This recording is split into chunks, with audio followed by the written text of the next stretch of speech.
10 വയസ്സ് കഴിഞ്ഞ് കഴിഞ്ഞാൽ നമുക്ക് പെൺകുട്ടികൾക്ക് പ്രത്യേകിച്ചും കൊടുക്കാൻ പറ്റുന്ന ഒരു വാക്സിനാണ് HPV വാക്സിൻ. ആൺകുട്ടികൾക്ക് എന്തിനാണ് ഈ വാക്സിൻ കൊടുക്കണം എന്നുള്ളൊരു ചോദ്യം വരാം. അത് ആൺകുട്ടികൾ കാരിയർ ആവാൻ സാധ്യതയുണ്ട്. ഈ 7 മിനിറ്റിനിടയിൽ ഇന്ത്യയിൽ ഒരു സ്ത്രീ മരിക്കുന്നുണ്ട്.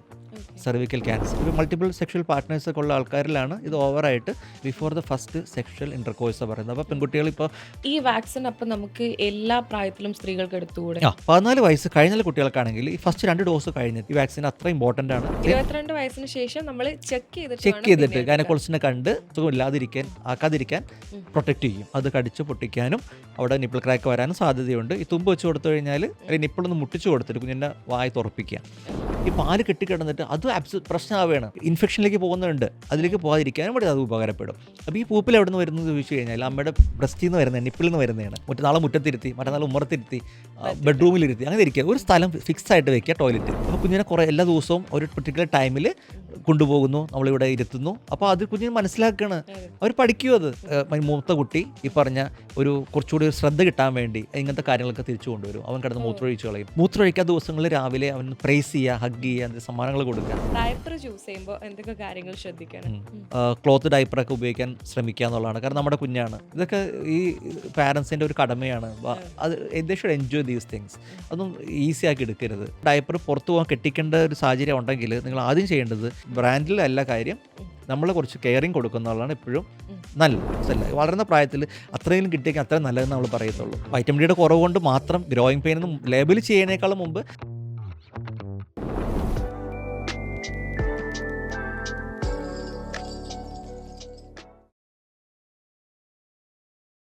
അപ്പോൾ നമ്മൾ നേരത്തെ നമ്മൾ റൂബെല്ല വാക്സിനെ കുറിച്ച് നമ്മൾ വിശദമായിട്ട് ഡിസ്കസ് ചെയ്തിരുന്നല്ലോ. അപ്പോൾ അബോർഷൻ വരാതിരിക്കാനും കാര്യങ്ങളൊക്കെ ആയിട്ട്. അപ്പോൾ അതുപോലെ തന്നെ 10 വയസ്സ് കഴിഞ്ഞ് കഴിഞ്ഞാൽ നമുക്ക് പെൺകുട്ടികൾക്ക് പ്രത്യേകിച്ചും കൊടുക്കാൻ പറ്റുന്ന ഒരു വാക്സിനാണ് HPV vaccine, human papilloma virus എന്ന് പറഞ്ഞിട്ട്. പെൺകുട്ടികൾക്കും ആൺകുട്ടികൾക്കും കൊടുക്കാം. പക്ഷേ ആൺകുട്ടികൾക്ക് എന്തിനാണ് ഈ വാക്സിൻ കൊടുക്കണം എന്നുള്ളൊരു ചോദ്യം വരാം. അത് ആൺകുട്ടികൾ കാരിയർ ആവാൻ സാധ്യതയുണ്ട്. അപ്പോൾ നമ്മൾ എപ്പോഴും ഈ ഹ്യൂമൻ പാപ്പിലോമ വൈറസിൻ്റെ വാക്സിൻ എടുക്കാൻ നമ്മൾ പറയാൻ കാരണം, നമ്മളിപ്പോൾ ഈ സംസാരിച്ചുകൊണ്ടിരിക്കുന്ന അല്ലെങ്കിൽ എൻ്റെ അടുത്തൊരു പേഷ്യൻറ്റ് വന്നു കഴിഞ്ഞാൽ അവരുമായിട്ട് കൺസൾട്ടേഷൻ നടക്കുന്ന ഒരു 7 മിനിറ്റ് 10 മിനിറ്റിനുള്ളിൽ അവരോട് ഞാൻ പ്രത്യേകം പറയാനുള്ള കാര്യമാണ്, നമ്മളിപ്പോൾ ഈ സംസാരിക്കുന്ന ഈ 7 മിനിറ്റിനിടയിൽ ഇന്ത്യയിൽ ഒരു സ്ത്രീ മരിക്കുന്നുണ്ട്. സെർവിക്കൽ ക്യാൻസർ, ഗർഭാശയ മുഖത്തുണ്ടാവുന്ന ക്യാൻസർ കൊണ്ട് മരിക്കുന്നുണ്ട്. അപ്പോൾ അത്രയും അധികം കൂടുതലാണ് ഈ കേസ് നമ്മുടെ നാട്ടിൽ, സെർവിക്കൽ ക്യാൻസർ. അപ്പോൾ ഇത് സംഭവിക്കുന്നതെന്ന് വെച്ച് കഴിഞ്ഞാൽ ഈ പറഞ്ഞ വൈറസ് കയറിയിട്ട് ഗർഭാശയ മുഖത്ത് അവിടെ സെർവിക്കലിൽ ഒരു 4-5 ടൈപ്സ് വേരിയൻസ് ഓഫ് വൈറസസ് ഉണ്ട് ഇത്. അപ്പോൾ അത് ഈ പാപ്പിലോമ ക്യാൻസർ മാത്രമല്ല, വാർട്ട് എന്ന് പറഞ്ഞിട്ട് നമുക്കുണ്ടാവുന്ന അസുഖങ്ങളും അല്ലെങ്കിൽ ഓറൽ ക്യാൻസേഴ്സ് ഉണ്ടാവുന്ന അസുഖങ്ങളും, അപ്പോൾ അങ്ങനെയുള്ള പല ഈ വൈറസ് ഉണ്ടാക്കുന്നുണ്ട്. അത് ഇപ്പോൾ ഏനൽ ക്യാൻസർ ആണെങ്കിലും വൈറസ് ഉണ്ടാക്കുന്നുണ്ട്. അപ്പോൾ ഈ വൈറസ് അധികവും ഇപ്പോൾ മൾട്ടിപ്പിൾ സെക്ഷൽ പാർട്ട്നേഴ്സ് ഒക്കെ ഉള്ള ആൾക്കാരിലാണ് ഇത് ഓവറായിട്ട് ഈ വൈറസിൻ്റെ അധികം കണ്ടുവരുന്നത്.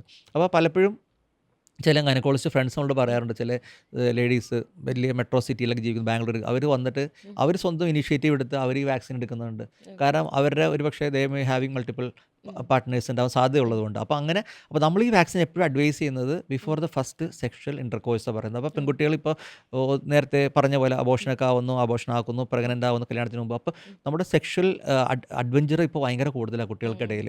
അവർ നേരത്തെ തന്നെ ഗർഭം ധരിക്കുന്നു, അപ്പോൾ ഇതിലേക്ക് നേരത്തെ വരുന്നു എന്നൊക്കെയുള്ള പ്രശ്നങ്ങളൊക്കെ. അപ്പോൾ നമ്മൾ before the first sexual debut അതിന് മുമ്പ് നമ്മൾ ഈ വാക്സിൻ എടുക്കണം എന്നുള്ള ഐഡിയയിൽ ഈ വാക്സിൻ അപ്പം നമുക്ക് എല്ലാ പ്രായത്തിലും സ്ത്രീകൾക്ക് എടുത്തുകൂടെ? അപ്പോൾ ഈ വാക്സിൻ നമ്മൾ പറയുന്നത് വെച്ചാൽ 10 വയസ്സിൽ നമ്മൾ തൊട്ട് തുടങ്ങുന്നു. 14 വയസ്സ് വരെയുള്ള ഗ്യാപ്പുള്ള കുട്ടികൾക്ക് 2 ഷോട്ട് എടുത്താൽ മതി. ഫസ്റ്റ് എടുത്തിട്ട് ഒരു 30 ഡേയ്സ് കഴിഞ്ഞ ശേഷമുള്ള വരുന്ന 30 ദിവസത്തിനുള്ളിൽ അടുത്ത വാക്സിൻ എടുത്ത് 1 ഡോസ് കഴിഞ്ഞു. 14 വയസ്സ് കഴിഞ്ഞ കുട്ടികൾക്കാണെങ്കിൽ ഈ ഫസ്റ്റ് 2 ഡോസ് കഴിഞ്ഞിട്ട് നമ്മൾ 6th മന്തിൽ ഒരു ബൂസ്റ്റർ കൂടി കൊടുക്കാൻ പറയുന്നുണ്ട്. 14 ഇയേഴ്സ് കഴിഞ്ഞ കുട്ടികൾക്ക്. നമുക്ക് 22 വയസ്സുള്ള കുട്ടികൾക്ക് സേഫായിട്ട് ഇത് കൊടുക്കാം. സേഫാണ്. കാരണം ഈ വാക്സിൻ റീസെൻ്റ്ലി ഇറങ്ങിയ വാക്സിൻ അല്ല, 10 വർഷത്തിൽ ഡിക്കേഡ് മേളിലായിട്ട് റിസർച്ച് നടത്തി മാർക്കറ്റ് ലെവലുമായിട്ടുള്ള വാക്സിനാണ്. അതിൽ 3-4 കമ്പനികൾ ഇറക്കിയിട്ടുണ്ട്. ഇന്ന് ഈ ദിവസം നമ്മൾ ഈ സംസാരിക്കുന്ന ദിവസം ഒരു ഇമ്പോർട്ടൻ്റ് ആയിട്ടുള്ള കാര്യം നമ്മുടെ നാട്ടിൽ നടന്നു വെച്ചാൽ, നമ്മുടെ ഗുജറാത്തിൽ ഈ വാക്സിൻ ഓൾ ഇന്ത്യ തലത്തിൽ ലോഞ്ച് ചെയ്തിട്ടുണ്ട്. എന്നുവെച്ചാൽ ഗവൺമെൻറ് സെക്ടറിൽ 14 വയസ്സ് കംപ്ലീറ്റ് ആയ കുട്ടികൾക്ക് ഇന്ന് ഈ ദിവസം നമ്മുടെ പ്രൈം മിനിസ്റ്റർ ഈ വാക്സിൻ ഫ്രീ ആയിട്ട് ഗവൺമെൻറ് ഹെൽത്ത് സെൻറ്റർ വഴി സപ്ലൈ ചെയ്ത് തുടങ്ങാൻ വേണ്ടി ഇന്ന് ലോഞ്ച് ചെയ്ത് നടന്നു അത്. നമുക്ക് എത്ര വയസ്സ് വരെ പെൺകുട്ടികൾക്ക് ഈ വാക്സിൻ ഞാൻ എടുക്കാം ഡോക്ടർ? നേരത്തെ പറഞ്ഞില്ലേ 22 വയസ്സ് വരെ നമുക്ക് സേഫായിട്ട് എടുക്കാം. ഓക്കെ. 22 വയസ്സ് കഴിഞ്ഞ് കഴിഞ്ഞാൽ നമ്മൾ ഇപ്പോൾ സ്ത്രീകളിൽ അവർക്ക് ഒന്ന് ക്യാൻസർ ടെസ്റ്റ് ചെയ്യണം. ഈ പറഞ്ഞ പോലെ സെർവിക്കൽ അവിടെ പാപ്പ് സ്മിയർ ചെയ്തിട്ട് അപ്പോൾ ഒരു ഗൈനക്കോളജിസ്റ്റ് അടുത്ത് പോകുന്നു. കാരണം അവരിപ്പോൾ ഓൾറെഡി 22 വയസ്സൊക്കെ അറിയുമ്പോൾ അവർ പക്ഷേ ഇതൊക്കെ സെക്ഷൽ ഇതൊക്കെ ആക്റ്റീവ് ലൈഫ് തുടങ്ങി കഴിഞ്ഞിരിക്കുന്നു. അപ്പോൾ മൾട്ടിപ്പിൾ പാർട്ട്നേഴ്സ് ഉള്ളൊരു പുരുഷനാണ് അവർക്ക്. ഇപ്പോൾ നമ്മുടെ പെൺകുട്ടികൾക്ക് നമ്മളിപ്പോൾ കല്യാണം കഴിച്ചു വിടുമ്പോൾ പണ്ടൊക്കെ നമ്മൾ ഒത്തിരി സ്ത്രീധനം കൊടുത്ത് വിടുന്നു. ഇപ്പോൾ അതൊക്കെ ട്രെൻഡ് കുറഞ്ഞിട്ടുണ്ട്. അപ്പോൾ നമ്മുടെ മക്കൾ സുരക്ഷിതമായിരിക്കണം നമ്മൾ ആഗ്രഹിക്കുന്നുണ്ടെങ്കിൽ നമ്മൾ ഇത്രയും സ്ത്രീധനം കൊടുത്ത് അവർ വിടുന്നതിന് മുമ്പ് ഈ ഒരു വാക്സിൻ നമ്മൾ അവർക്ക് ഒരു ഗിഫ്റ്റായിട്ട് കൊടുക്കാവുന്ന കാര്യമാണ്. അപ്പോൾ നമ്മുടെ മക്കൾക്ക് ഭാവിയിൽ സർവിക്കൽ ക്യാൻസർ വരാതിരിക്കാൻ ഈ ഒരു വാക്സിൻ നമ്മൾ അവർക്ക് ഓഫർ ചെയ്യാൻ ഒരുപാട് പേര് അറിഞ്ഞിട്ടും പഠിച്ചിട്ടും നമ്മുടെ അടുത്ത് വന്ന് വാക്സിൻ എടുക്കുന്നുണ്ട്. പിന്നെ ഗവൺമെൻറ് തലത്തിൽ ഇത്രയധികം പേര് നമ്മുടെ നാട്ടിൽ മരിക്കുന്നുണ്ട്. എവരി 7 മിനിറ്റ്സിൽ ഒരു സ്ത്രീ വെച്ച് മരിക്കാന്ന് പറഞ്ഞാൽ വലിയൊരു സ്ത്രീകളിൽ ബ്രസ്റ്റ് ക്യാൻസർ കഴിഞ്ഞാൽ ഏറ്റവും കൂടുതൽ റിപ്പോർട്ട് ചെയ്യുന്ന cancer related death in ladies cervical cancer ആണ്. അപ്പോൾ ഈ വാക്സിൻ അത്ര ഇമ്പോർട്ടൻ്റ് ആണ്. ഇന്ന് അതിൻ്റെ ലോഞ്ച് കഴിഞ്ഞു. ഗവൺമെൻറ് പല സ്ഥലങ്ങളിലും കൊടുക്കുന്നു. ഇന്നലെ എനിക്ക് പാരൻസ് പലരും മെസ്സേജ് അയച്ച് ചോദിച്ചു എന്നോട് ഡോക്ടർ ഈ വാക്സിൻ എടുക്കാൻ പാടുണ്ടോ ഇല്ലേ എന്നുള്ളത്. അപ്പോൾ ഈ 14 വയസ്സുള്ള കുട്ടികൾക്ക് മാത്രം എടുക്കുന്നപ്പം അവർ എൻ്റെ മൂത്ത മോൾക്ക് 18 വയസ്സായി, അതിന് എടുത്തൂടെ? എടുക്കാം. 22 വയസ്സ് 10 വയസ്സ് തൊട്ട് 22 വയസ്സുള്ള എല്ലാ പെൺകുട്ടികൾക്കും വാക്സിൻ 22 വയസ്സിന് ശേഷം നമ്മൾ ചെക്ക് ചെക്ക് ചെയ്തിട്ട് ഗൈനക്കോളജിസ്റ്റിനെ കണ്ട് പാപ്പ് സ്മിയറൊക്കെ ഒന്ന് നോക്കിയ ശേഷം 45 വയസ്സ് വരെ നമുക്ക് ഈ വാക്സിൻ എടുക്കാം. ഓക്കെ. ഫൈൻ. അപ്പോൾ ഗവൺമെൻറ് ഇപ്പോൾ ഒരു വാക്സിനെ കൊടുക്കുന്നുള്ളൂ, ഒറ്റ സിംഗിൾ ഷോട്ടാണ് കൊടുക്കുന്നുള്ളൂ. ഞാൻ നേരത്തെ പറഞ്ഞു 14 വയസ്സിന് മുമ്പ് 2 ഡോസ് എടുക്കണമെന്നും 14 വയസ്സ് കഴിഞ്ഞവർക്ക് 3 ഡോസ് ഉണ്ടെന്ന് പറഞ്ഞു. പക്ഷേ ഗവൺമെൻറ് ഒരു സിംഗിൾ ഷോട്ട് എന്തിനു കൊടുത്തു എന്നപ്പോൾ ഞാനപ്പോൾ ആ ഒരു ഇത് കണ്ടപ്പോൾ ഞാൻ എൻ്റെ സീനിയേഴ്സ് കൊളീഗ്സിനോടും ഈ ഫീൽഡിൽ വർക്ക് ചെയ്യുന്നവരൊക്കെ ചോദിച്ചപ്പോൾ അവർ പറഞ്ഞത് ചില സ്റ്റഡീസ് നടന്നിട്ടുണ്ട് പല സ്ഥലങ്ങളിൽ, ആഫ്രിക്കയിലാണെങ്കിലും ചില സ്ഥലങ്ങളിലൊക്കെ അറ്റ്ലീസ്റ്റ് ഒരു ഷോട്ടെങ്കിലും കൊടുത്തു കഴിഞ്ഞാൽ അത് പല രീതിയിലും അത് എഫക്റ്റീവായിട്ട്, എസ്പെഷ്യലി ഇപ്പോൾ എയ്ഡ്സൊക്കെ ഒത്തിരി നിൽക്കുന്ന സ്ഥലങ്ങളൊക്കെ ആയിട്ടുള്ള ആഫ്രിക്കയിലെ അവിടെയൊക്കെ അതിൽ മറ്റു പല ചില അസുഖങ്ങളുടെ ഒപ്പം അപ്പോൾ ആ സമയത്ത് നമ്മൾ ഒരു സിംഗിൾ ഷോട്ടെങ്കിലും അത്രയും ഒന്നെങ്കിൽ ഒന്ന് അതിന് ഒത്തിരി പ്രൂവൺ ബെനിഫിറ്റ്സ് ഉണ്ടെന്ന് പറയുന്നത്. അപ്പോൾ അതുകൊണ്ട് സിംഗിൾ ഷോട്ടെങ്കിലും നമ്മൾ കുട്ടികൾ കിട്ടിക്കഴിഞ്ഞാൽ അറ്റ്ലീസ്റ്റ് ഒരു അടുത്തൊരു 10, 15, 20 വർഷത്തേക്കെങ്കിലും അത് ലാസ്റ്റ് ചെയ്തിട്ട് അവർക്കത് ആ ടൈം പീരീഡിൽ ഈ പറഞ്ഞ വൈറസ് വന്ന് ഈ അസുഖം ആക്കാതിരിക്കാൻ പ്രൊട്ടക്റ്റ് ചെയ്യും. അപ്പോൾ ഈ ഹ്യൂമൻ പാപ്പിലോമ വൈറസ് വാക്സിൻ എല്ലാവരും 14 വയസ്സുള്ള കുട്ടികൾക്കും ഇനി 14 വയസ്സ് ആവാൻ 3 മാസം ബാക്കി നിൽക്കുന്ന കുട്ടികൾക്ക് 13 വയസ്സും 9-10 months ആയ കുട്ടികൾക്കും ഇതിൻ്റെ ഭാഗമാകാം. അത് ഗവൺമെൻറ്റായിട്ട് ഫ്രീ ആയിട്ട് കിട്ടുന്നുണ്ട്. നിങ്ങളൊന്ന് അന്വേഷിക്കുക. നിങ്ങൾ റെഡിയാണ്, വില്ലിംഗ് ആണെങ്കിൽ ധൈര്യമായിട്ട് ഈ വാക്സിൻ ഹെൽത്ത് സെൻറ്ററിൽ പോയിട്ട് എടുക്കുക. ഈ സ്ത്രീകളിൽ പ്രത്യേകിച്ച് അമ്മമാർക്കാണ് ഈ നിപ്പിൾ ക്രാക്സ് വരുന്നത്. എന്തുകൊണ്ടാണ് ഈ നിപ്പിൾ ക്രാക്സ് വരുന്നത്? ഈ നിപ്പിൾ ക്രാക്സ് മാറാൻ എന്തൊക്കെ ചെയ്യാം? നമ്മളിപ്പോൾ നമ്മൾ കഴിഞ്ഞ വീഡിയോയിൽ പറഞ്ഞത് എനിക്കറിയില്ല. നമ്മൾ ബ്രസ്റ്റ് ഫീഡിങ് എങ്ങനെ ചെയ്യണം, കുഞ്ഞിനെ എങ്ങനെ പിടിക്കണം, നിപ്പിൾ എങ്ങനെ വായിൽ വെക്കണം, അപ്പോൾ ലാച്ചിങ് നമ്മൾ പറയുന്നത്. പലപ്പോഴും നിപ്പിൾ ക്രാക്ക് വരാനുള്ള ഒരു പ്രധാന കാരണം ലാച്ചിങ് ടെക്നിക്ക് മോശമായതുകൊണ്ടാണ്. കാരണം അമ്മമാർ ശ്രദ്ധിക്കാണ്ട് ഒരു പക്ഷേ കുഞ്ഞിൻ്റെ വായിലേക്ക് നിപ്പിളിനെ തുമ്പ് വെച്ച് കൊടുക്കുന്നു. അപ്പോൾ അതുകൊണ്ട് സംഭവിക്കുന്ന വെച്ചാൽ അത് കടിച്ച് പൊട്ടിക്കാനും അവിടെ നിപ്പിൾ ക്രാക്ക് വരാനും സാധ്യതയുണ്ട്. ഈ തുമ്പ് വെച്ച് കൊടുത്തു കഴിഞ്ഞാൽ ലിപ്പിൻ്റെ ഗ്യാപ്പിൽ കുട്ടികൾക്ക് പാൽ കുടിക്കുന്ന ഒപ്പം തന്നെ എയർ വലിച്ചു കയറ്റിയിട്ട് ഗ്യാസും കയറിയിട്ട് കരയാൻ സാധ്യതയുണ്ട്. അപ്പോൾ ഈ നിപ്പിൾ ക്രാക്ക് വന്നു കഴിഞ്ഞാൽ നമ്മൾ പറയാൻ വെച്ചാൽ ഐഡിയലി കുഞ്ഞ് പാൽ കുടിക്കാൻ തയ്യാറായി വരികയാണെങ്കിൽ അല്ലെങ്കിൽ ഉറങ്ങുകയാണ് വായി തുറന്നിട്ടില്ലെങ്കിൽ ഒരു തുള്ളി പാൽ ചുണ്ടിൽ ഇറ്റിച്ചു കൊടുത്തിട്ട് അല്ലെങ്കിൽ നിപ്പിളൊന്ന് മുട്ടിച്ചു കൊടുത്തിട്ട് കുഞ്ഞിൻ്റെ വായി തുറപ്പിക്കുക. ഫിഷ് മൗത്ത് വലുതായിട്ട് വായി തുറന്ന കുഞ്ഞിൻ്റെ വായിലേക്ക് നിപ്പിൾ എത്ര കയറ്റാൻ പറ്റും അത്രയും തള്ളി കയറ്റി വിട്ട് കഴിഞ്ഞാൽ ചുറ്റുള്ള കറുത്ത ഭാഗത്ത് കുഞ്ഞ് പിടിക്കത്തുള്ളൂ, ഏരിയോള. അപ്പോൾ നിപ്പിൾ ഫുൾ സേഫാണ്. ഇനി പല്ല് വന്നാൽ പോലും നിപ്പിൾ കടിച്ചാൽ കിട്ടില്ല, പൊട്ടത്തില്ല. അത് വേറെ ഗുണം, ഈ നിപ്പിൾ ഫുള്ള് വായിലേക്ക് വയ്ക്കുമ്പോൾ ഏരിയോള പിടിക്കുമ്പോൾ ഇവിടെ ഫുൾ സീൽഡായി കുഞ്ഞ് ഗ്യാസ് ഒട്ടും അകത്ത് കയറില്ല, പാല് മാത്രമേ കുടിക്കത്തുള്ളൂ.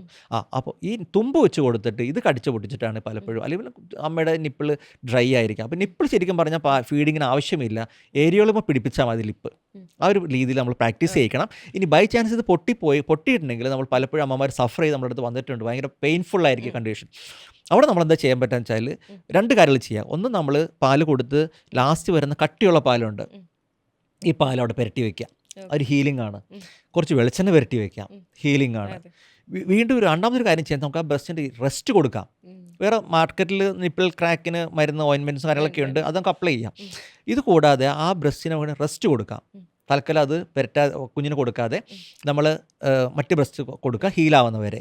ഈ കട്ടിപ്പാലൊക്കെ പുരട്ടി വെച്ച് അത് ഹീലാക്കുക 2 ദിവസം കൊണ്ട് ഹീലാക്കി കാണാറുണ്ട്. പക്ഷേ ഇവിടെ സംഭവിച്ചാൽ പലപ്പോഴും പല അമ്മമാരും ഇത് കൊടുക്കാണ്ട് വെക്കുമ്പോൾ ഈ പാല് കെട്ടിക്കിടന്നിട്ട് അത് പ്രശ്നമാവുകയാണ്. ഭയങ്കര കല്ലിപ്പവും വേദനയും പ്രയാസങ്ങളും ആവുകയാണ്. അപ്പോൾ നമ്മൾ അവിടെ എന്ത് ചെയ്യണമെന്ന് വെച്ചാൽ ഈ പാല് കറന്നെടുക്കുക. ഈ പാലിന് ഒരു കേടുമില്ല. അപ്പോൾ നമ്മളെപ്പോഴും ജോലിക്ക് പോകുന്ന അമ്മമാരോടും മറ്റോടും പറയുന്നത് വെച്ചാൽ നിങ്ങൾക്ക് വേണമെങ്കിൽ ഈ പാല് കറന്നെടുത്ത് വെക്കാം. അമ്മയുടെ പാല് ഒരു ബാങ്ക് ക്രിയേറ്റ് ചെയ്യാം. ബ്രസ്റ്റ് മിൽക്ക് ബാങ്ക് നമുക്ക് വീട്ടിൽ ക്രിയേറ്റ് ചെയ്യാം. അപ്പോൾ ചെറിയ സ്റ്റീൽ പാത്രത്തിൻ്റെ കുഞ്ഞ് പാത്രങ്ങൾ വാങ്ങിക്കുക. അതിലേക്ക് നമ്മൾ നിലവിൽ കൈ വാഷ് ചെയ്ത ശേഷം നിപ്പിൾ ജെൻറ്റിൽ റോളിംഗ് മസാജ് ചെയ്തിട്ട് അതൊക്കെ കുഞ്ഞിനെ ഓർത്തിരുന്ന് പാല് പറ്റുന്ന അത്രയും ഈ പാത്രത്തിൽ കറന്നെടുത്ത് കഴിഞ്ഞാൽ നമുക്കത് പിന്നീട് സമയത്ത് ഉപയോഗിക്കുകയും ചെയ്യാം. അമ്മയ്ക്ക് പാല് കെട്ടിക്കിടന്നിട്ടുള്ള വേദനയും പ്രയാസങ്ങളോ വലിയ ഇൻഫെക്ഷനിലേക്ക് പോകുന്നുണ്ട്, അതിലേക്ക് പോകാതിരിക്കാനും വേണ്ടി അത് ഉപകാരപ്പെടും. അപ്പോൾ അങ്ങനെ നമുക്ക് ചെയ്യാം. പിന്നെ നമ്മൾ ഈ പറഞ്ഞ സ്കിന്നിന് ഇത്തിരി ക്രാക്ക് ടൈപ്പും ഇതൊക്കെ ഇൻഫെക്ഷനൊക്കെ വരാൻ സാധ്യതയുള്ള അമ്മമാരാണെങ്കിൽ കുറച്ച് എക്സ്ട്രാ കെയർ അവിടെ കൊടുക്കുന്നത് നല്ലതായിരിക്കും. അതിൽ പലപ്പോഴും ഇതുകൊണ്ട് റിലേറ്റ് ചെയ്ത് നമുക്ക് പറയുന്ന ഫംഗസ് വരാം, കുഞ്ഞുങ്ങളുടെ വായിൽ പൂപ്പിൽ വരാം. പലപ്പോഴും കുഞ്ഞുങ്ങൾ പാല് കുടിക്കാതിരിക്കുന്ന ഒരു സാഹചര്യമുണ്ട്, കരച്ചിലായിട്ട് വരും. അപ്പോൾ നമ്മൾ നോക്കും വായിക്കകത്ത് നിറച്ചതായിരിക്കും. അപ്പോൾ പലപ്പോഴും പലരും വരും നമ്മുടെ അടുത്ത് പാൽക്കറ എന്ന് പറഞ്ഞിട്ട് വരുന്നത്, നാക്കിൽ ഒരു വെള്ള കളർ ഉണ്ടാവും. അത് ഒത്തിരി പാല് കുടിച്ചിട്ട് ആ കറ ഇരിക്കുന്നതാണ്. അത് ശരിക്കും പറഞ്ഞാൽ ഫംഗസ് എന്ന് കരുതിയിട്ട് വരുന്നവരുണ്ട്. പക്ഷെ അത് പൂപ്പലല്ല. പൂപ്പലാണെങ്കിൽ നമ്മളിപ്പോൾ ഈ കിറി, അണ്ണാക്ക്, ഇവിടെ വായുടെ മേളിൽ, റൂഫ് എല്ലായിടത്തും ഫംഗസ് ഉണ്ടാവും, വൈറ്റ് കളർ പാച്ചസ് ഉണ്ടാവും. ഈ നാക്കിൽ മാത്രം കാണുന്ന ശരിക്കും പറഞ്ഞാൽ പൂപ്പലല്ല. അപ്പോൾ നമുക്ക് ഡിഫറൻഷ്യേറ്റ് ചെയ്യാം.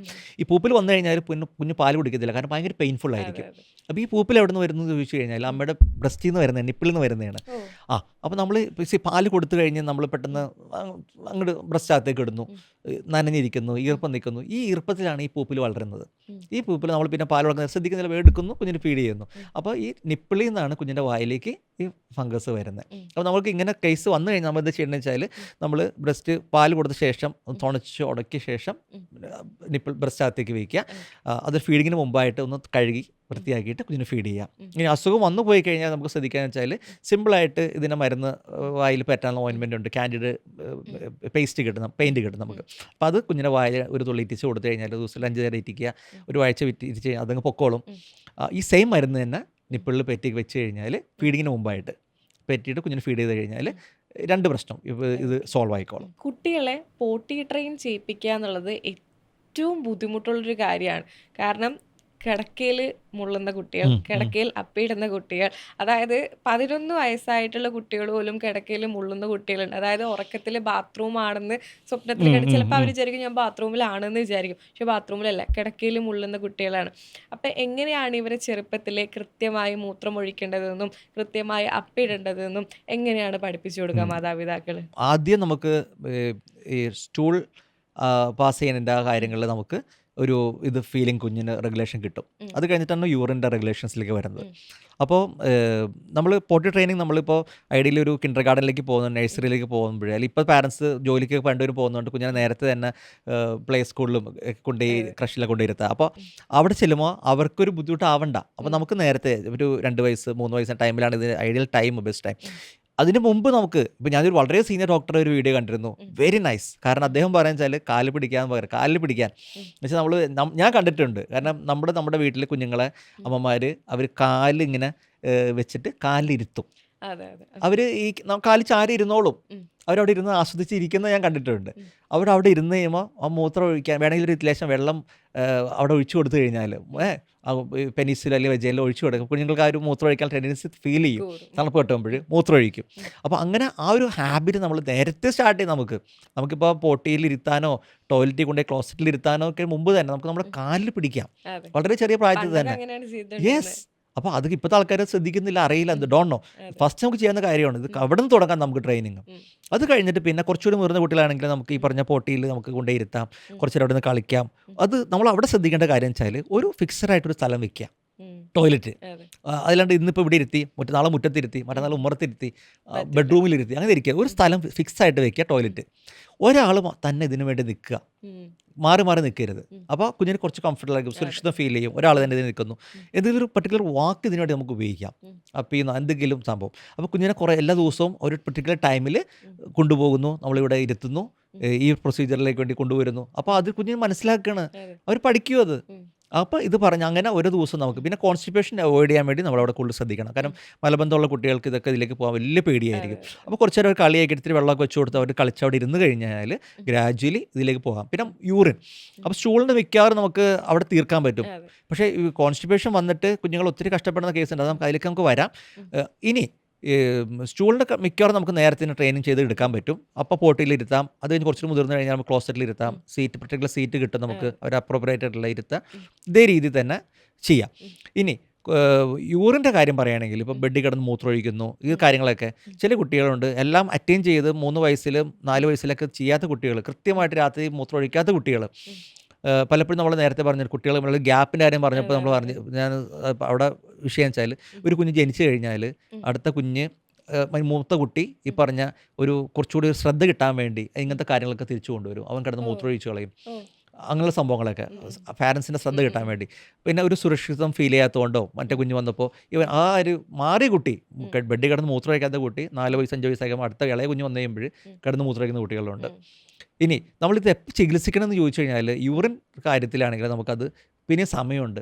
8 9 വയസ്സൊക്കെ ആയിട്ട് മാറിയില്ലെങ്കിൽ മാത്രം ചികിത്സിച്ചാൽ മതി. അപ്പോൾ അവിടെ നമ്മൾ പറയുന്നത് വെച്ചാൽ ആദ്യം നമുക്ക് ചെയ്യാവുന്ന ഒരു കാര്യം, ഇപ്പോൾ 5 വയസ്സിലോ 6 വയസ്സിലോ 7 വയസ്സിലോ നമുക്ക് വേണമെങ്കിൽ ചെറിയ പ്രാക്ടീസ് ചെയ്ത് നോക്കാം. എന്താ വെച്ചാൽ രാത്രി കിടക്കാൻ നേരത്ത് വെള്ളം കുടിപ്പിക്കാതിരിക്കുക. ഒരു 8 മണി കഴിഞ്ഞ് കഴിഞ്ഞാൽ ഭക്ഷണവും വെള്ളവും അവിടെ തീർക്കുക. പിന്നെ സ്ട്രിക്റ്റ് ആയിട്ട് വെള്ളം കൊടുക്കരുത്. ഇപ്പോൾ ഒരു 9 മണിക്കോ 10 മണിക്കോ കിടക്കണമെങ്കിൽ മൂത്രമൊഴിപ്പിച്ച് കിടത്തുക. രാത്രിയിൽ കൃത്യമായിട്ട് ഇപ്പോൾ മൂത്രമൊഴിക്കുന്ന സമയമുണ്ടെങ്കിൽ 12 മണി 1 മണിക്കാണെങ്കിൽ ഒന്ന് എഴുന്നേൽപ്പിച്ചിട്ട് ഒന്ന് മൂത്രമൊഴിപ്പിച്ചിട്ട് വീണ്ടും കിടത്തുക. മൂത്രമൊഴിക്കാത്ത ദിവസങ്ങളിൽ രാവിലെ അവൻ പ്രൈസ് ചെയ്യുക, ഹഗ് ചെയ്യുക, എന്ത് സമ്മാനങ്ങൾ കൊടുക്കുക. അപ്പോൾ കുഞ്ഞിന് വീണ്ടും ഒരു മനസ്സിൽ തന്നെ ഒരു ഇത് വരികയാണ്. അപ്പോൾ നേരത്തെ ബാത്റൂം ഓർമ്മ വന്ന പോലെ കുഞ്ഞിന് മൂത്രമൊഴിക്കുന്ന സമയം മൂത്രവും കാര്യം വരുമ്പോൾ ഈ രാവിലെ കിട്ടുന്ന ഈ പ്രശംസയും പ്രൈസും കാര്യങ്ങളൊക്കെ ഓർമ്മ വരുമ്പോൾ കുഞ്ഞ് ഗ്രാജ്വലി ഇത് മാറി നിൽക്കും. അപ്പോൾ നമ്മൾ ചെയ്യേണ്ടത് ഇപ്പോൾ കിടക്കാൻ നേരത്തും വെള്ളം ഒഴിവാക്കുക, നേരത്തെ തന്നെ മൂത്രമൊഴിപ്പിച്ച് കിടത്തുക, രാത്രി പർട്ടിക്കുലർ ടൈമിൽ വീണ്ടും മൂത്രമൊഴിപ്പിക്കുക, രാവിലെ പ്രൈസ് ചെയ്യുക. അപ്പോൾ ഇത്രയും കാര്യങ്ങൾ നമ്മൾ വീട്ടിൽ നമുക്ക് പ്രാക്ടീസ് ചെയ്യണമെങ്കിൽ ചിലപ്പോൾ ഒരു ട്രീറ്റ്മെൻറ്റും കൂടാതെ, മെഡിസിൻസ് ഉണ്ട് ഇതിന്, അതൊക്കെ പിന്നീട് മതി. ഇത്ര കാര്യങ്ങൾ ആദ്യം ഒന്ന് ട്രൈ ചെയ്ത് നോക്കിക്കഴിഞ്ഞാൽ ഒരു പക്ഷേ നമുക്കത് മാറ്റിയെടുക്കാൻ പറ്റും. ഡയപ്പേഴ്സ് ഒരുപാട് ഉപയോഗിക്കുന്ന ആളുകളാണ് ഇപ്പോഴത്തെ അമ്മമാര്. പണ്ട് തുണിയൊക്കെ ആയിരുന്നു കുട്ടികൾക്ക് ഇട്ട് കൊടുക്കുക, അല്ലെങ്കിൽ ഡയപ്പർ ഉപയോഗിക്കില്ല കുട്ടികൾ. ആ സമയത്ത് ഡ്രസ്സിൽ സ്റ്റൂള് ചെയ്യുന്നുണ്ടെങ്കിൽ ചെയ്യട്ടെ എന്ന് വിചാരിക്കുന്ന അമ്മമാരാണ്. പക്ഷെ ഇപ്പോൾ കുട്ടികളെ വീട്ടിൽ നിന്ന് പോലും ഡയപ്പേഴ്സ് ഇട്ടിട്ട് ആണ് അമ്മമാര് ഇരുത്തുന്നത്. കാരണം അവർക്ക് പുറത്തു പോയിട്ട് ഈ ഡ്രസ്സ് വീണ്ടും വാഷ് ചെയ്യാൻ വയ്യ. അവരെ നമുക്ക് കുറ്റം പറയാൻ പറ്റില്ല, എളുപ്പപ്പണിയാണ്. നമുക്ക് മാർക്കറ്റിൽ ഒരുപാട് ഡയപ്പേഴ്സ് ഉണ്ട്. ശരിക്കും ഈ ഡയപ്പർ ചൂസ് ചെയ്യുമ്പോൾ ഒരുപാട് ഡയപ്പേഴ്സ് ഉണ്ട്. നമ്മൾ പരസ്യത്തിൽ സ്നഗ്ഗി, പാമ്പേഴ്സ് അങ്ങനെ ഒരുപാട് കാണുന്നുണ്ട്. ഡയപ്പർ ചൂസ് ചെയ്യുമ്പോൾ എന്തൊക്കെ കാര്യങ്ങൾ ശ്രദ്ധിക്കണം? ഡയപ്പർ റാഷ് ഏറെക്കുറെ സെൻസിറ്റീവ് സ്കിന്നിലും കൂടുതൽ വരാറുണ്ട്. പിന്നെ ഈ പറഞ്ഞ പോലെ ഇതിനകത്ത് നല്ലപോലെ കെമിക്കൽസ് ഉണ്ട്. നമുക്കറിയാം ഒരു പർട്ടിക്കുലർ കളേഴ്സൊക്കെ കാണാൻ പറ്റും. ഗ്രീനിഷ് എന്തോ ജെല്ല എന്തൊക്കെ ഇതിനകത്ത് ഇരിക്കുക, ജെലാറ്റിൻ എന്തൊക്കെയോ സംതിങ്, ഇത് അബ്സോർബ് വലിച്ചെടുക്കാൻ വേണ്ടി. അപ്പോൾ ഇതിൽ നമുക്ക് പർട്ടിക്കുലർ ബ്രാൻഡ് സുപ്പീരിയർ ആണെന്നോ ഇൻഫീരിയർ ആണെന്നോ നമുക്കൊന്നും പ്രത്യേകിച്ച് പറയാം. പക്ഷേ എല്ലാത്തിലും കണ്ടൻറ്റ് ഏതാണ്ടൊക്കെ സെയിം തന്നെയൊക്കെ ആയിരിക്കും. നമ്മൾ പരമാവധി ക്ലോത്ത് ഡയപ്പറൊക്കെ ഉപയോഗിക്കാൻ ശ്രമിക്കുക എന്നുള്ളതാണ്. കാരണം നമ്മുടെ കുഞ്ഞാണ്, നമുക്ക് കുറച്ച് ബുദ്ധിമുട്ട് രാത്രിയിൽ ഞാൻ കണ്ട് ശീലിച്ച അങ്ങനെയാണ്. നമ്മൾ കുഞ്ഞുങ്ങളുണ്ടായപ്പോഴും ഈ പറഞ്ഞ പോലെയൊക്കെ ഇതിലേക്കൊന്നും പോകാതെ തന്നെ മാക്സിമം പരമാവധി ക്ലോത്ത് ഡയപ്പർ മാർക്കറ്റിൽ അവൈലബിൾ ആണ്. അത് വെച്ചിട്ട് നമ്മൾ നോക്കുക. മൂത്രം ഒഴിക്കണമെങ്കിൽ നമ്മൾ എഴുന്നേൽക്കുക, അത് ക്ലീൻ ചെയ്യുക. ഇതൊക്കെ ഈ പാരൻസിൻ്റെ ഒരു കടമയാണ്. അത് they should enjoy these things. അതൊന്നും ഈസി ആക്കി എടുക്കരുത്. ഇനി അത്യാവശ്യ ഘട്ടങ്ങളിൽ എവിടെയെങ്കിലും പോകുമ്പോൾ മാത്രം നമുക്ക് വേണമെങ്കിൽ ആ ഒരു പർട്ടിക്കുലർ പർപ്പസിന് വേണ്ടി മാത്രം ഉപയോഗിക്കാം. അതർവൈസ് മാക്സിമം ഇതിൽ നിന്ന് ഒഴിവാക്കി നിൽക്കുന്ന എപ്പോഴും നല്ലത്. ഇനി ഇത് വന്നു കഴിഞ്ഞാൽ ഒരുപാട് പേര് ഞാൻ കണ്ടിട്ടുണ്ട് ഇത് കൊണ്ട് നടക്കുന്ന ബുദ്ധിമുട്ട് മാറുന്നില്ല, ഹീലാവുന്നില്ല. പ്രോപ്പർ ട്രീറ്റ്മെൻറ്റ് എടുക്കാത്തത് കൊണ്ടായിരിക്കാം ഒരുപക്ഷെ വീണ്ടും വീണ്ടും ഇത് വന്നുകൊണ്ടിരിക്കുന്നു. അവിടെ നമുക്ക് മാർക്കറ്റിൽ zinc oxide cream, rash free cream ഒത്തിരി അവൈലബിൾ ആണ്. ഇത് അപ്ലൈ ചെയ്യുമ്പോൾ ഈ സിങ്ക് ഓക്സൈഡ് ക്രീം നമ്മൾ കട്ടിയിൽ വരണം, തിക്കായിട്ട് പറ്റണം. നമ്മൾ ലൈറ്റായിട്ട് തോണ്ടി വെച്ചൊരു കാര്യമില്ല. അപ്പോൾ എവിടെയൊക്കെ നമ്മളിപ്പോൾ ഇനിയിപ്പോൾ ഡയപ്പർ പുറത്ത് പോകാൻ കെട്ടിക്കേണ്ട ഒരു സാഹചര്യം ഉണ്ടെങ്കിൽ നിങ്ങൾ ആദ്യം ചെയ്യേണ്ടത് ഈ സിങ്ക് ഓക്സൈഡ് ക്രീം കട്ടിയിൽ പറ്റുക. ഡയപ്പർ എവിടെയൊക്കെ ടച്ച് ചെയ്യാൻ സാധ്യതയുണ്ടോ അത്ര ഏരിയ മുഴുവൻ ഇത് വെച്ചിട്ട് ഒരു ബാരിയർ ക്രിയേറ്റ് ചെയ്യുക. അപ്പോൾ പിന്നെ ഇത് ഈ കോണ്ടാക്ട്സ് കുറച്ച് കമ്പാരിറ്റീവ്ലി കുറഞ്ഞു കിട്ടും. അതുകൂടാതെ പിന്നെ ഇനി വന്നു കഴിഞ്ഞാലും നമ്മൾ ഈ ഡയപ്പർ ഈ rash free cream, zinc oxide കട്ടിക്ക് പറ്റുക ചെയ്യുക. അതിന് മുമ്പ് നമുക്ക് മൈൽഡ് സ്റ്റിറോയിഡ് എന്തെങ്കിലും ക്രീമുണ്ട്, അതുകൂടി ജസ്റ്റ് ഒന്ന് അപ്ലൈ ചെയ്തിട്ട് കഴിഞ്ഞാൽ ഹീലാവുന്ന കാര്യമേ ഉള്ളൂ. ലൈറ്റായിട്ട് അത് പറ്റി കൊടുക്കുക. ഈ സ്റ്റിറോയിഡ് ക്രീം മൈൽഡായിട്ട് ഡോക്ടർ പ്രിസ്ക്രൈബ് ചെയ്ത് തരും. അതിന് പുറമെ കട്ടിയായിട്ട് സിങ്ക് ഓക്സൈഡ് പറ്റി കഴിഞ്ഞാൽ. അപ്പോൾ ഇത് എപ്പോഴും നമ്മൾ അഡ്വൈസ് ചെയ്യുന്നത് ബ്രാൻഡിലല്ല കാര്യം, നമ്മൾ കുറച്ച് കെയറിങ് കൊടുക്കുന്നതാണ് എപ്പോഴും ഉം. നല്ലത്. അപ്പോൾ ഈ നമ്മൾ വളർച്ചയെക്കുറിച്ച് പറഞ്ഞപ്പോൾ കുഞ്ഞുങ്ങളുടെ പല ഘട്ടങ്ങളുണ്ട്. ഗ്രോത്ത് സ്പേർട്ട് എന്ന് പറയും. എന്നുവെച്ചാൽ വളർച്ചയിൽ നമ്മളിപ്പോൾ ഗ്രാഫ് നോക്കുകയാണെങ്കിൽ ആ ഒരു 3 വയസ്സ് വരെ കുറച്ച് സ്പീഡിൽ റാപ്പിഡ് ഗ്രോത്ത്, പിന്നെ സ്ലോ ആവും, പിന്നെ 5 വയസ്സ് 6 വയസ്സിൽ കുറച്ച് ഗ്രാഫിൽ സ്പീഡ് കൂടും, പിന്നെ സ്ലോ ആവും. അത് കഴിഞ്ഞിട്ട് പിന്നെ 9.5 വയസ്സ് തൊട്ട് പെൺകുട്ടികൾ ആദ്യം വലുതാവും, ഹൈറ്റ് വയ്ക്കും. അതിനുശേഷം ആൺകുട്ടികൾ 10 വയസ്സ് തൊട്ട് കൂടുതൽ ഹൈറ്റ് വയ്ക്കും, പിന്നെ അങ്ങ് വലുതായി പോകും. അപ്പോൾ ആ സമയത്ത് ഗ്രോത്ത് സ്പേർട്ട് എന്ന് പറയുന്നത് മാക്സിമം ഗ്രോ ചെയ്യുന്നത്. അപ്പോൾ എല്ല് വളരുകയാണ്. നമ്മുടെ നാട്ടിൽ വൈറ്റമിൻ ഡെഫിഷ്യൻസി, ഡിയുടെ ഡെഫിഷ്യൻസി ഭയങ്കര കുറവാണ്. സൺലൈറ്റ് അബണ്ടൻ്റ് ആണ്, സൺലൈറ്റ് വൈറ്റമിൻ ആണ്. എന്നാൽ ഈ സൺലൈറ്റിൽ നിന്ന് വൈറ്റമിൻ ഡി കിട്ടണമെന്നുണ്ടെങ്കിൽ നമ്മൾ ആ proper time 10 o'clock to 1 o'clock ടൈമിൽ എക്സ്പോസ് ചെയ്യണം. അരമണിക്കൂർ എക്സ്പോസ് ചെയ്യണം, നല്ലപോലെ എക്സ്പോസ് ചെയ്യണം. വെയിൽ ദേഹത്ത് വീണ് ശരീരത്തിലേക്ക് ഇത് അബ്സർവായി വരണം. പിന്നെ ഒരുപാട് കാര്യങ്ങളുണ്ട്. നമ്മുടെ നാട്ടിൽ എത്ര വെയിലുണ്ടായിട്ട് പോലും വൈറ്റമിൻ ഡി ആര് ചെക്ക് ചെയ്താലും 20, 10 ഈ ഒരു റേഞ്ചാണ് കാണുന്നത്. പിന്നെ പല ലാബുകളിൽ അവർ 22 ഇത് നോർമൽ എന്ന് എഴുതി കാണിക്കും. പക്ഷേ ഈ വൈറ്റമിൻ ഡിയുടെ എൻഡോക്രൈനോളജി സൊസൈറ്റിയുടെ റീഡിങ്സ് പറയണത് കീപ്പ് ഇറ്റ് അറൗണ്ട് 100 പറയുന്നത്. അപ്പോൾ അതുകൊണ്ട് വൈറ്റമിൻ ഡി ഒരു ഇത്തിരി ഇപ്പം 100, 90, 100, 110, 125 അത് ഹൈ അല്ല, ഹൈ ഡോസ് അല്ല. വളർന്ന പ്രായത്തിൽ അത്രയും കിട്ടിയെങ്കിൽ അത്രയും നല്ലതെന്ന് നമ്മൾ പറയത്തുള്ളൂ. അപ്പോൾ വളർച്ച തീരെ വെക്കാത്ത കുട്ടികൾ, ഹൈറ്റ് വെക്കാത്ത കുട്ടികൾ, അല്ലെങ്കിൽ വൈകിട്ട് കാലുവേദന പറയുന്ന കുട്ടികൾ, ഇവർക്ക് നമുക്ക് കാരണം തുടച്ച് പാരൻസ് മസാജ് ചെയ്ത് ഒക്കെയാണ് കുഞ്ഞുങ്ങളെ ഉറക്കുന്നത് പലപ്പോഴും. അപ്പോൾ നമ്മൾ വൈറ്റമിൻ ഡിയുടെ കുറവ് കൊണ്ട് മാത്രം ഗ്രോയിങ് പെയിൻ എന്ന് ലേബിൾ ചെയ്യുന്നതിനേക്കാളും മുമ്പ് ഇനി വേറെ എന്തെങ്കിലും കാരണമുണ്ടോ, അല്ലെങ്കിൽ നമുക്കിത് റൂൾ ഔട്ട് ചെയ്യാൻ വേണ്ടി വേണമെങ്കിൽ ആദ്യം വൈറ്റമിൻ ഡി കൊടുത്ത് നോക്കാം, എന്നിട്ട് വലിയ ടെസ്റ്റിലേക്ക് വേണമെങ്കിൽ പോകാം. 2 വഴിക്ക് നമുക്ക് പ്ലാൻ ചെയ്യാം. ആദ്യം വേണമെങ്കിൽ വേറെ കാര്യങ്ങൾ ഇതിലുണ്ടെന്ന് നോക്കാം, അല്ലെങ്കിൽ ഇൻഫെക്ഷൻസ് ബോണിലുണ്ടെങ്കിലോ, അല്ലെങ്കിൽ ജോയിൻ റിലേറ്റഡ് അസുഖങ്ങളുണ്ടെങ്കിലോ, അല്ലെങ്കിൽ മൈനർ ഫ്രാക്ചർ ഉണ്ടെങ്കിലോ, ട്രോമ ഉണ്ടെങ്കിലോ ഒക്കെ പല കാലുവേദന ഉണ്ടാവാം. ഈവൻ മെലിഗ്നൻസിയിൽ വരെ ബ്ലഡ് റിലേറ്റഡ് പ്രോബ്ലംസിലും ഈ പറഞ്ഞ പോലെ രാത്രി ഹെവി പെയിൻ ഉണ്ടാവും, കാലുവേദന ഉണ്ടാവും, ബോഡി പെയിൻ ഉണ്ടാവും. അപ്പോൾ ഏറ്റവും ബേസിക്കായിട്ട് ഈ പറഞ്ഞ ഗ്രോയിങ് പെയിൻ സംഭവങ്ങൾ ഉള്ളത് കൊണ്ട് നമുക്ക് വേണമെങ്കിൽ ആദ്യം വൈറ്റമിൻ ഡി കൊടുത്തിട്ട് അത് പിന്നെ ടെസ്റ്റ് ചെയ്ത് നോക്കാം. വൈറ്റമിൻ ഡിയുടെ അളവ് ഇനി കുറവാണ്, പാരൻസിന് ഒരു വിശ്വാസക്കുറവുണ്ടെങ്കിൽ നമുക്ക് വേണമെങ്കിൽ വൈറ്റമിൻ ഡി ഒന്ന് ടെസ്റ്റ് ചെയ്യാം ലാബിൽ പോയിട്ട്. എന്നിട്ട് അളവ് വളരെ കുറവാണെങ്കിൽ ഞാൻ എപ്പോഴും പറയുന്നതാണ് കീപ്പ് ഇറ്റ് അറൗണ്ട് 100, ഒരു 70, 80, 90, 100, 100 ആ റേഞ്ചിൽ നിർത്താൻ. എപ്പോഴും ഈ 20, 10, 5 ഇതൊക്കെ നമ്മൾ റീഡിങ് കാണുന്നത് പലപ്പോഴും. അപ്പോൾ ഇത് കൊടുത്തു കഴിഞ്ഞാൽ നോക്കൂ, അതിൻ്റെ ഒപ്പം ലേശം കാൽഷ്യം കൊടുത്തു കഴിഞ്ഞാൽ കോൺസെൻട്രേറ്റ് വൈറ്റമിൻ ഡി കിട്ടും നമുക്ക്. എപ്പോഴും നമ്മൾ വളരെ നിസ്സാരമായിട്ട് 400 യൂണിറ്റ്സിൻ്റെ 800 യൂണിറ്റ്സിൻ്റെ ഡ്രോപ്സ് ഒക്കെ പിള്ളേർക്ക് പലപ്പോഴും കൊടുക്കുന്നത്. അതൊന്നും വലിയ നമുക്കൊരു ദിവസം ഒരു 1000, 1200 യൂണിറ്റ് വേണം. അത്രയും കിട്ടണമെങ്കിൽ എല്ലാ ദിവസം ഇത്രയും അരമണിക്കൂറിന് മേലെ വെയിലത്ത് കളിക്കണം, എന്നാലേ കിട്ടത്തുള്ളൂ. നമ്മുടെ പിള്ളേർക്ക് എവിടെ സമയമുണ്ട്, അതിന് സാഹചര്യമില്ല. അപ്പോൾ ഈ വൈറ്റമിൻ ഡി കുറവ് വരുമ്പോഴാണ് ഈ ഗ്രോയിങ് പെയിനും പലപ്പോഴും റിപ്പോർട്ട് ചെയ്യുന്നത്. വളർച്ചയെ ബാധിക്കാറുണ്ട്, ഹൈറ്റ് കുറയാറുണ്ട്, കൂടാറില്ല. അപ്പോൾ നമ്മൾ ഈ വൈറ്റമിൻ ഡിയുടെ 60,000 യൂണിറ്റ്സിൻ്റെ സംഭവങ്ങൾ അത് ഡോക്ടറെ കണ്ട് എഴുതി മേടിച്ചിട്ട് കൊടുക്കത്തിരി കാൽഷ്യം കൊടുത്ത് നോക്കുക. മിക്കവാറും 2 ഡോസോ 3 ഡോസോ ചെല്ലുമ്പോഴേക്കും ഒരു 2 to 3 വീക്സിനുള്ളിൽ കാലുവേദന മാറി കുഞ്ഞ് ഹാപ്പി ആയിരിക്കും. പലപ്പോഴും സഫർ ചെയ്ത് നമ്മൾ ഒത്തിരി കണ്ടിട്ടുണ്ട്. ഇത് വേദന മാത്രമല്ല, ഭാവിയിൽ അവർക്ക് കിട്ടേണ്ട ഹൈറ്റും പലപ്പോഴും കിട്ടാതെ പോകുന്നുണ്ട് വൈറ്റമിൻ ഡി ഡെഫിഷ്യൻസി കൊണ്ട്. അപ്പോൾ ഡോക്ടർ, നമ്മൾ ഇന്ന് പ്രത്യേകിച്ച് സംസാരിച്ചത് ഇഞ്ചെക്ഷൻസിനെ കുറിച്ചിട്ടാണ്, അല്ലെങ്കിൽ കുട്ടികൾ എടുക്കേണ്ട വാക്സിൻസിനെ കുറിച്ചിട്ടാണ്. വളരെ ഇൻഫോർമേറ്റീവ് ആയിട്ടുള്ള കാര്യങ്ങളാണ് ഡോക്ടർ സംസാരിച്ചത്. Thank you doctor. Thank you so much. നമുക്ക് ഒരുപാട് ഇനിയും സംസാരിക്കാനുണ്ട്, ഏരിയകൾ ഒത്തിരി കവർ ചെയ്യാനുണ്ട്. നമുക്ക് അടുത്ത തവണ വീണ്ടും ഇരിക്കാം. ഒരുപാട് നല്ല ആക്ടിവിറ്റിയാണ് ഈ ഗ്രൂപ്പ്, ഈ ചാനൽ വഴി കിട്ടുന്ന ഇൻഫർമേഷൻസ് വളരെ നല്ലതാണ്. കാരണം പ്രസൻറ്റേഷൻ വൈസ് ആണെങ്കിലും ക്വസ്റ്റ്യൻസിൻ്റെ ക്വാളിറ്റി വൈസ് ആണെങ്കിലും എല്ലാം കൊണ്ടും I am very happy to be here again and again. Thank you so much. Thank you, doctor.